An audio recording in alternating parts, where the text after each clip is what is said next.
शहर की सुबह हमेशा एक जैसी नहीं होती। आलीशान ग्रेस विला के सामने कोहरे की चादर लिपटी थी।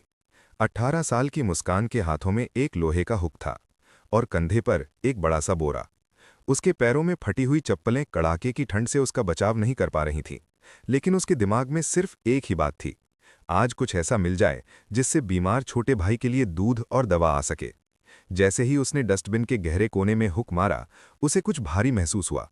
उसने मशक्कत करके एक काला लेदर बैग बाहर निकाला। जब जिप खुली तो नोटों की गड्डियों की महक और हीरों की चमक ने उसकी सांसें रोक दी। 10 लाख रुपए। मुस्कान ने कभी एक साथ 1000 रुपए भी नहीं देखे थे। उसकी अंतरात्मा और गरीबी के बीच एक युद्ध छिड़ गया। ले जा इसे मुस्कान, तेरे भाई का भविष्य सुधर जाएगा, एक आवाज आई। लेकिन तभी उसे अपने स्वर्गीय पिता की बात याद आई। बेटा, पेट खाली हो तो शरीर मरता है, पर जमीर मर जाए तो इंसान मर जाता है। उसने झिझक मिटाई और भारी कदमों से बंगले के गेट की ओर बढ़ गई। गार्ड ने उसे देखते ही लाठी फटकारी। ए, पीछे हट गंदी लड़की, यहां भीख नहीं मिलती। मुस्कान की आंखों में आंसू थे, पर इरादा पक्का था। उसने बैग जमीन पर रखा और कहा, ये मालिक का है, उन तक पहुंचा देना, इसमें उनकी अमानत है। वो बिना पीछे मुड़े चली गई, क्योंकि उसे डर था कि कहीं उसका लालच दोबारा न जाग जाए। अंदर शीला देवी बदहवास थीं। उस बैग में न केवल पैसे थे, बल्कि उनके स्वर्गीय पति की आखिरी निशानी, वो हीरा जड़ा कंगन और कुछ बेहद जरूरी प्रॉपर्टी के कागजात थे।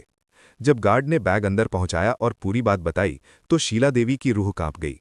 उन्होंने तुरंत आदेश दिया, उस लड़की को ढूंढो, वो इंसान नहीं कोई फरिश्ता है।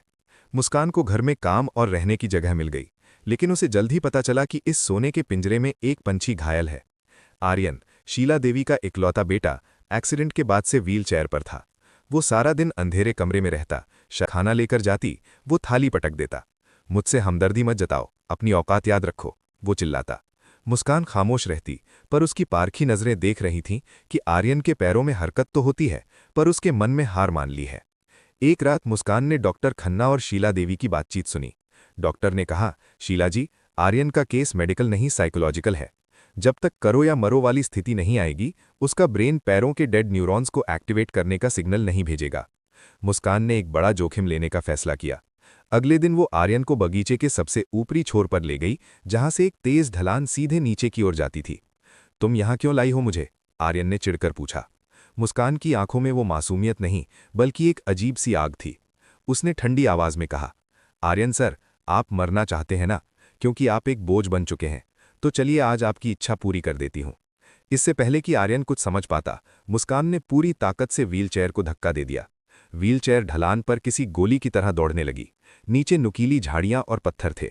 आर्यन के गले से चीख निकल गई, रुको पागल लड़की, मैं मर जाऊंगा। पर मुस्कान हाथ बांधे खड़ी रही। मौत को आंखों के सामने देख आर्यन के भीतर का सोया हुआ सर्वाइवल इंस्टिंक्ट जाग उठा।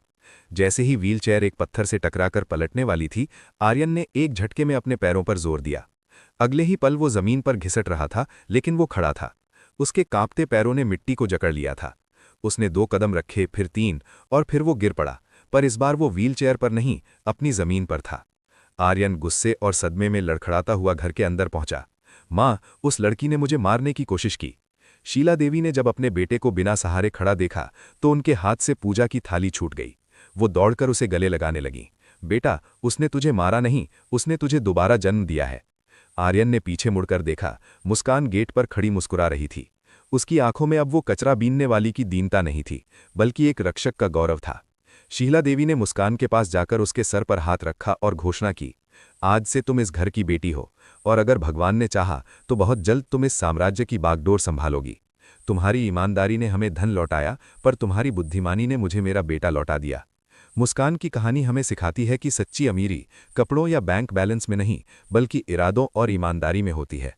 जो हाथ कचरा बीनते थे, आज वो एक पूरे व्यापारिक साम्राज्य और एक बिखरे हुए परिवार को संभाल रहे थे।